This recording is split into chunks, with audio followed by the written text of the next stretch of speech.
네, 안녕하십니까 여러분들, 직진입니다. 오늘은 제가 최근에 시네탑 게시물들을 많이 올리다 보니까 그거에 관련해서 좀 논란이 있었는데요. 어떤 논란이냐, 칼라반과 하진성 누가 이길까를 제가 예측을 해서 만약 다시 싸운다면 칼라반과 하진성 중에 누가 이길 것인가를 어떤 변수 없이 그걸 컨텐츠로 만들어서 올렸는데, 거기 밑에 아니 작중에 이미 하진성이 기본 격투 실력은 센데 왜 작가 피셜을 안 믿고 지 멋대로 얘기하냐 라는 식으로 반응들이 있어서 서로 소통하는데 좀 오해가 있었어요. 근데 그분들을 보면서 조금 안타까웠던 점이, 이 시우 작가님이 시네탑을 어떤 식으로 파워 밸런스를 조정을 하는지에 대한 그 역사를 조금 훑을 필요가 있어서 한번 특집을 만들어 보게 됐습니다. 이름하여 시우식 하이랭커 파워 밸런스 조절법에 대해서 여러분들과 한번 공유를 해보려고 해요. 그래서 이 만화를 어떻게 바라봐야 되는지, 우리는 어떠한 건전한 논쟁을 할 수 있는지에 대해서 얘기를 나눠보려고 해요. 일단 강력한 캐릭이 나오는 거에 대해서는 처음에 유리가 렌에게 나타났을 때 그 강력함을 뽐내는 압도적인 강함으로 하이랭커가 랭커를 박살내는 그런 장면들은 명확한 파워 위계가 존재합니다. 예를 들어 우렉이 등장했을 때도 그렇고요. 독자들을 빨아들이게 하는 거는 정말 강력한 절대자의 등장이 악역을 아주 통쾌하게 이겨버리거나, 정말 그 절대적인 강함, 우리가 알고 있는 저 사람 강하다 그랬는데 얼마나 강할 것인가를 딱 통쾌하게 표현해줬을 때 우리의 그 쾌감, 거기에 감정을 이입을 하는 거죠. 시우 작가님은요, 이거를 굉장히 조절을 잘 하십니다. 어떤 식으로 조절을 하냐면, 비슷한 랭킹이나 비슷한 실력을 가진 캐릭터들의 승패를 명확하게 정하지 않는 경향이 되게 많으세요. 예를 들어 아낙 자하드 주니어와 쿤란의 싸움을 한번 봅시다. 둘의 능력치는 거의 비슷하단 말이에요. 근데 사실 아낙 자하드의 능력치가 기본적으로 우수하죠. 더 자드의 공주이기 때문에. 근데 쿤란은 또 쿤의 직계고, 이 대결은 쉽게 예측할 수가 없어요. 그래서 우리들도 누가 더 강하지? 누가 더 강하지? 막 혼란스러울 수밖에 없어. 근데 그 둘이 정확하게 두 번 전투를 했습니다. 첫 번째 전투는 이수가 퍼그를 박살내자 하고 쳐들어갔을 때 둘이 싸웠었죠. 근데 그 싸움이 어떻게 끝났죠? 밤이 개입해가지고 끝났습니다. 결국엔 승부가 안 난 거예요. 그래서 두 번째 승부로 넘어갑니다. 결국엔 결판을 낼 수 있겠군 하면서 둘이 싸우는데 어떻게 끝났죠? 밸런스 조정을 어떻게 했냐면, 쿤란이 뢰단이라는 거를 먹음으로써 자드 공주와 비슷한, 그리고 그 이상의 힘을, 파워와 스피드를 낼 수 있다라는 버프를 줬습니다. 그래서 쿤란이 아낙 자하드 주니어를 충분히 이길 힘도 아주 잠시 동안이나마 가질 수 있다라는 이점을 준 거죠. 원래대로라면 아낙이 도망만 다니면은 이기는 전투지만, 쿤란은 그거를 도망치지 않도록 도발을 했죠. 사실 우리는 이런 식으로 얘기를 할 수 있어요. 아낙이 도망만 다녔으면 쿤란이 힘 빠져서 아낙 자하드가 실전에서는 이길 거다 라고 생각을 할 수도 있고, 실제 전투는 아니더라도 이번 공방전에서의 전투는 쿤란이 원거리 공격만 아낙의 도발에 넘어가지 않고 했다면 충분히 이겼을 것이다, 목숨마저도 빼앗았을 것이다 라는 생각을 또 가질 수도 있어요. 근데 작가님이 여기서 어떻게 마무리를 했냐면, 마지막 장면에서 이 파다큐린가 파라큐린가를 등장시켜가지고 무승부를 만들었죠. 그러면 우리는 어떤 얘기들을 할 수 있냐면, 이랬다면 얘가 이겼어, 만약 이랬으면 얘가 이겼을 거야 라면서 우리는 스스로 독자들끼리 논쟁을 할 수 있는 거예요. 그게 시우식 파워 밸런스 조정입니다. 예를 들어 카라카와 유리는 비슷한 랭킹을 가진 중위권 하이랭커예요. 이 둘의 싸움이 굉장히 궁금하죠. 우리는 당연히 하유리 자하드가 압도적으로 이길 거라고 생각을 해고봤지만, 생각보다 카라카가 유리를 상대로 잘 싸워줬어요. 그리고 서로가 서로를 위험한 존재로 느끼게 됩니다. 나중에는 둘도 없는 절친이 될 것 같긴 한데, 유리와 카라카의 전투가 분명히 어느 쪽이 이길 수 없다라고 예측을 할 수 없는 거는, 독자들에게 시우 작가님이 여러분들에게 상상의 나래를 펼칠 수 있도록 기회를 준 거예요. 그러니까 많은 유튜버들이 저를 포함해서 유리 대 카라카 vs 해가지고 상상의 나래를 펼쳐서 여러분들과 함께 얘기를 나눌 수 있는 거고, 공격은 이랬는데 근데 카라카는 사실 주술이어서 계속 재생 가능하고 몸은 따로 있어서 죽이지 못한다. 몸의 재생이 얼마나 가능한지 모르지만 유리가 힘이 떨어지면은 카라카가 또 반대로 점점 유리하게 전투를 이끌어 나갈 수도 있는 거고, 하지만 그 상상의 나래는 유리와 카라카의 전투가 심히 빨리 끝남으로써 정리가 되죠. 자, 우렉 마지노와 자하드의 파워 밸런스 얼마나 궁금합니까? 사실 엘류나 펜타미넘은 기준 외기 때문에 생각을 안 한다고 치고, 1, 2등을 제외하고 3, 4등은 굉장히 논란의 소지가 많단 말이에요. 자하드가 이기냐 우렉 마지노가 이기냐. 근데 이것도 아무것도 주어진 게 없지만 우리는 몇 가지 주어진 걸로 상상의 나래를 펼칠 수 있는 거죠. 처음부터 우렉 마지노가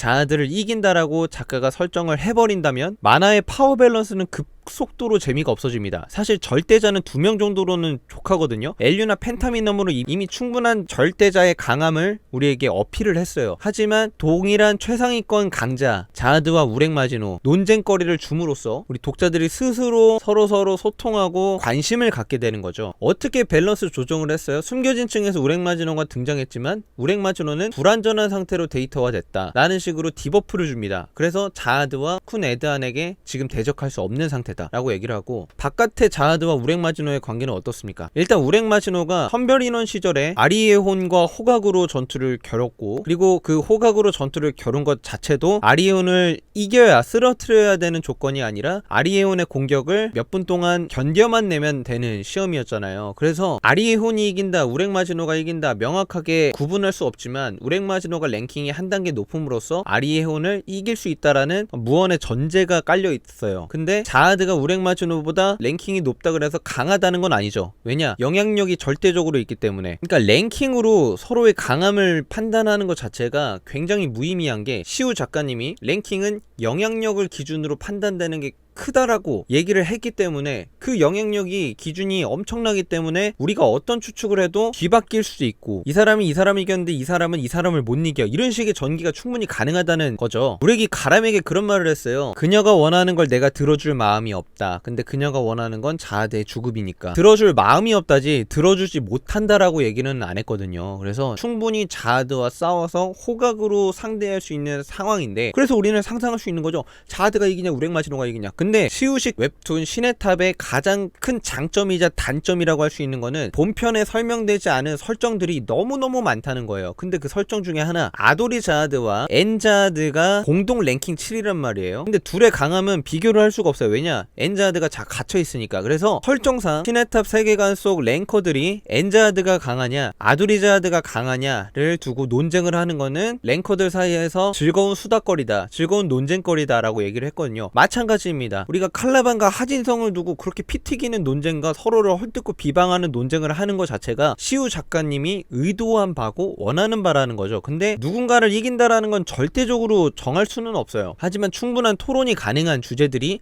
많다라는 거죠. 밤이랑 데이터 자하드가 싸울 때도 처음부터 공정했습니까? 아니죠. 자하드가 봐주면서 시작했죠. 그리고 밤이 점점 힘을 드러냄에 따라서 자하드도 맞춰서 힘을 보여줬고, 에반켈과 엘리엇이 싸웠을 때도 같은 지배자이고 같은 최상위 하이랭커로 보이는데 결론적으로 결판을 관리자 눈치 본다고 또 제대로 결판을 안 냈어요. 왜냐? 레벨이 비등한 애들은 우열을 가리는 순간 그 재미가 급격히 반감이 됩니다. 예를 들어 칼라반과 하진성으로 갑니다. 버프를 줬어요. 무해정수라는 버프를 줬고, 자기의 신체 내구성이 튼튼하다면서 하가문이란 장점을 사라진다면서 하가문의 상성인 거를 밝혔습니다. 그렇게 파워 밸런스를 조정하는 거예요. 그래서 하진성이 진다 그래도 하진성은 군단장급 이상의 실력을 가진 랭커인 거죠. 칼라반한테 진다 그래서 군단장 밑이 아니라 그냥 상성 때문에 진 거다 라는 식으로. 물론 진 건 아니죠. 밀린 거죠. 마스체니가 끼임으로써 무승부로 끝나긴 했지만 결국엔 그런 겁니다. 야마와 케렐람의 전투를 한번 보겠습니다. 결국에는 전신의태를 보여주고도 케렐람은 야마와 에반켈을 고대종을 이용해서 동시에 상대를 했단 말이에요. 자, 그렇다면은 케렐람은 야마보다 강하냐 케렐람은 에반켈보다 강하냐 라고 했을 때 명확하게 대답을 할 수 없는 거죠. 그러니까 웹툰 상에선 이렇게 표현이 되어 있는데, 시우 작가님의 장점이자 단점인 게 블로그의 설정들을 풉니다. 밤이 가도와 싸울 때 올라왔던 블로그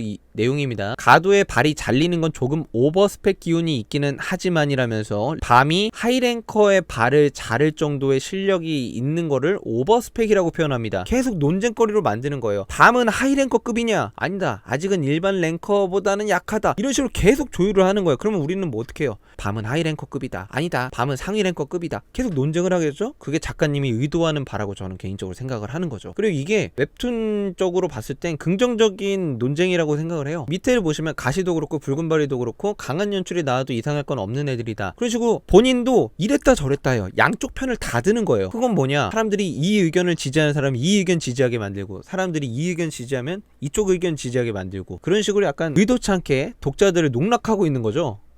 봐봐요. 캐렐란과의 전투에서 위에 보시면 원로는 자신이 절대 불리하다고 생각 안 했던 것 같다. 확신은 힘들겠다 라면서 정말 3자의 입장에서 얘기를 하고, 허그의 원로 위치 때문에 다른 인물들을 낮춰보는 경향이 있다 라면서 다시 캐렐람 자체가 완전 절대적으로 센 게 아니라 캐렐람이 애들을 약간 깔보는 경향이 있어서 그러면 얘기를 한 거다 라면서 웹툰 원작에, 그러니까 본편에 나온 내용을 블로그 피셜로 깎아내리는 거죠. 저는 근데 이런 식의 파워 밸런스 조정이 왜 필요한지는 모르겠어요, 사실. 그리고 밑에 다시 반대쪽 의견을 냅니다. 파워의 파워로만 따지면 에반켈과 야마가 캐렐람에 뒤처지지 않는다. 근데 캐렐람은 또 운명을 본다. 사용할 수 있는 패나 경험이 많다. 근데 또 반대편을 또 얘기합니다. 에반켈도 방어에만 집중했다. 야마가 완전하게 의태하지 않았다 라면서 가능성을 계속 남겨두는 거죠. 그러면 우리는 에칼 하 두고 싸우는 게 아니라 또 야 에켈로 싸우는 거예요. 맨 밑에 팩트 박아놨죠. 설정상 야마 에반켈 조합이 캐렐람에 뒤지지 않는다. 근데 모든 조건을 배제했대요 또. 그리고 파워로만 비교한대요. 그러니까 이거를 정확하게 이해를 하셔야 되는 게, 작가님은 어느 쪽 편도 들지 않아요. 그래서 뭐 댓글로 얘기할 때 작가님 피셜을 왜 부정하냐, 작가님 얘기한 거 못 봤냐 라는 식으로 얘기할 필요가 전혀 없다라는 거죠.